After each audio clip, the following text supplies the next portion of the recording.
everyone! Do you struggle to speak fluently in English? Are you still stuck somewhere between band 5 or a 6?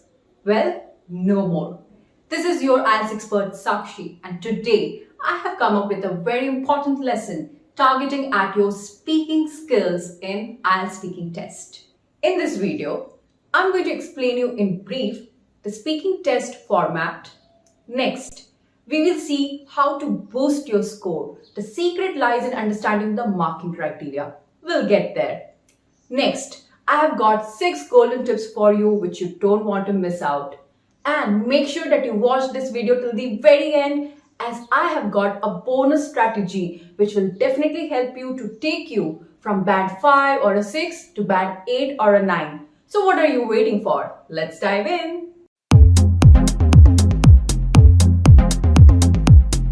If you find our videos useful, don't forget to like and share our videos and subscribe to our channel so that you don't miss out on the new lessons that are coming up to help you ace your IELTS exam.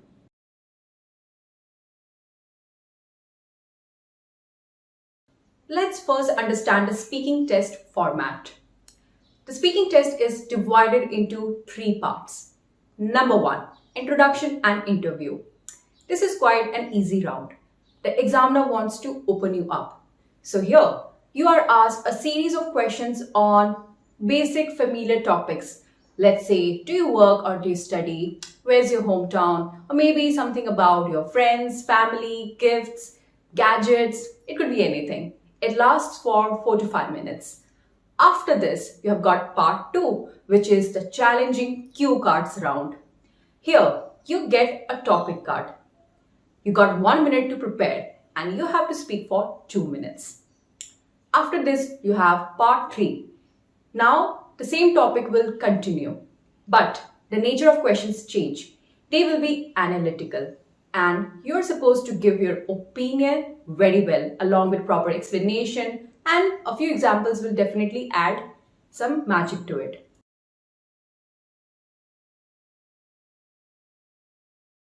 It's very important to understand the marking criteria. Ultimately, this determines your speaking band. Here are the 4 parameters that will go into the evaluation of your speaking test. Number 1, fluency and coherence. Number 2, lexical resource.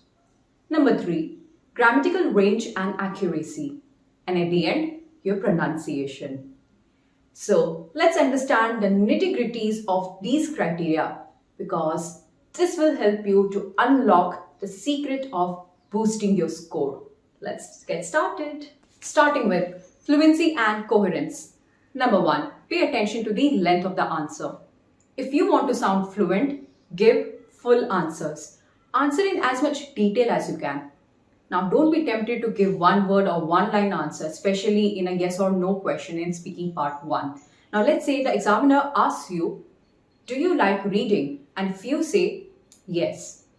Or if you say, yes, I like reading, that's an absolute no-no. Instead, try this. Yes, I am fond of reading. In fact, I'm a big fan of thriller novels and historical books. Well, I don't get much time to read these days, but I try to read as much as possible. Bingo, that's how you should answer. Number 2, no pauses. An imperative factor of fluency is that you don't make many pauses. You don't want to sound hesitant. And the fillers like or will really affect your score. And silence is the last thing that you want in your speaking test. So be chatty, be fluent.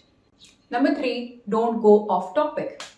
You want your answers to be coherent, so don't go off topic. Don't ramble from one idea to another, especially in cue card. Your idea should be well connected, and for this, you will really have to exercise control over your mind. It takes some training to develop logical flow of ideas. Let's talk about lexical resource. Now, it's all about vocabulary. To reach a band 7 or above, you should be able to demonstrate a wide range of vocabulary. Now, often students say, ma'am, I have so many ideas in my head, but I'm just not able to articulate. Well, that happens because you don't have the right choice of words. So, you must focus on vocabulary building. Number 1, know basic words. If you have a habit of using repetitive and basic words, let's try to change that. So if you say, the city that I live in is good, this food tastes good, I feel good. No, let's try this.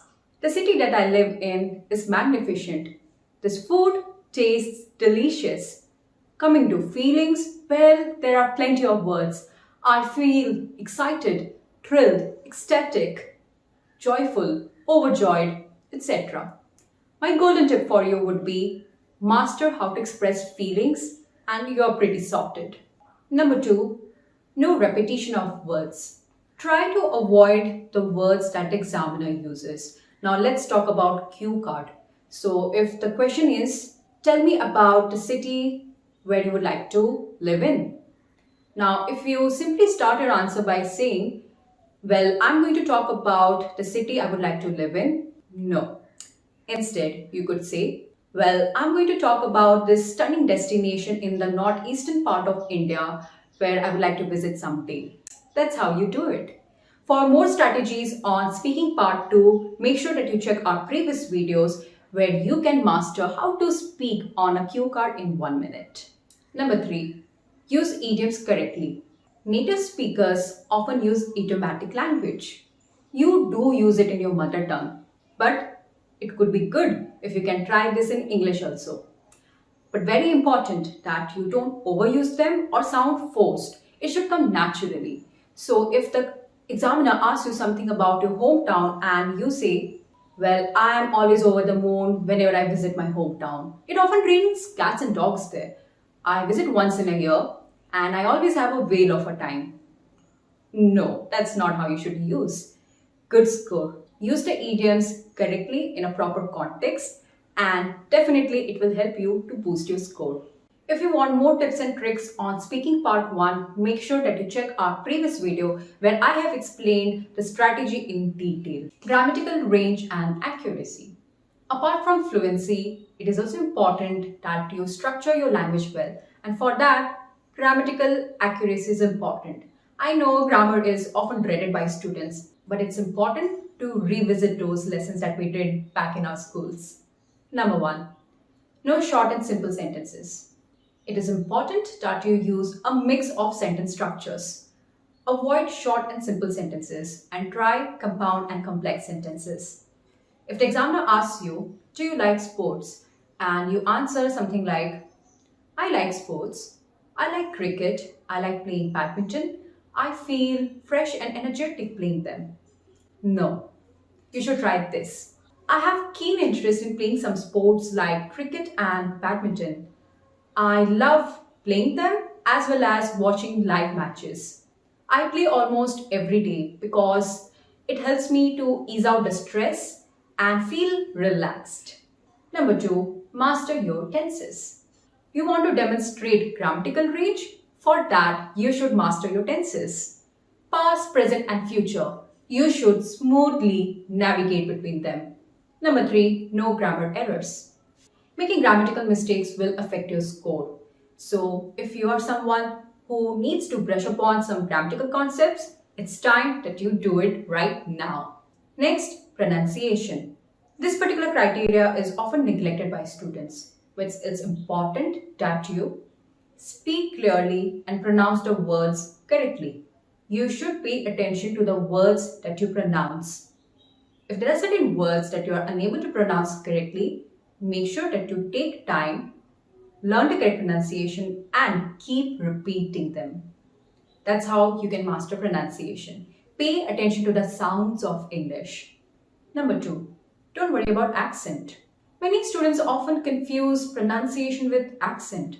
See, it's natural to have different accents. Okay, don't let that affect your confidence. Just try that you enunciate the words as clearly as possible. The examiner doesn't notice your accent. Number 3, intonation. What is intonation? It is the music of language, the rise and the fall in the pitch of a voice. So what happens is that you do use the intonation correctly when you speak in your mother tongue. But now when it comes to English or a foreign language, you sound mechanical and that's something we should avoid. So if you say, I love watching animes and reading comics. No, it doesn't sound appealing. So just make it natural and bring that necessary rise in the fall. So you should say, I love watching animes and reading comics. Okay, you should sound natural, right?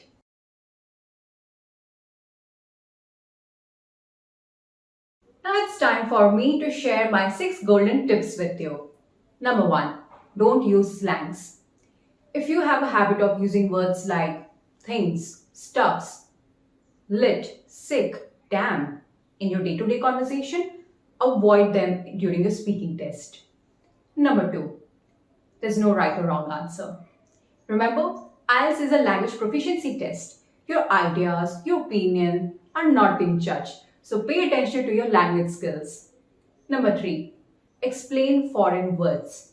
Now, native speakers are not really going to understand your first language. So if English is your second language, we often have that tendency to use our mother tongue, right? So let's say you end up saying, biryani and kheer are the most loved food items in my hometown. Well, native speaker is not really going to understand what biryani or kheer is. So translate that. So you could say, in my hometown, there are food items which are quite loved by people. They are biryani and kheer. So biryani is a flavored rice dish infused with a lot of spices and marinated meat. And kheer is a rice pudding made of sugar, milk, and some spices. Number 4, don't memorize the answers. I know there are some predictable topics and you might be tempted to prepare some answers in advance. But remember, the examiners are very well experienced and they can catch you. So just try to sound natural. You can always go through the sample answers to get an idea of content and vocabulary, but don't memorize. Number 5, always be calm and polite. Now the examiner might interrupt you from time to time, probably because you have given full answer or maybe you are digressing from the topic. Examiner has certain time limitation. Okay, so don't feel disappointed if you are being interrupted. Just be calm and clarify any questions that you may have with the examiner. Lastly, work on your habits. What habits? Reading and listening in English. So read daily and listen to or watch some informative videos that can add some knowledge and good vocabulary to your English language.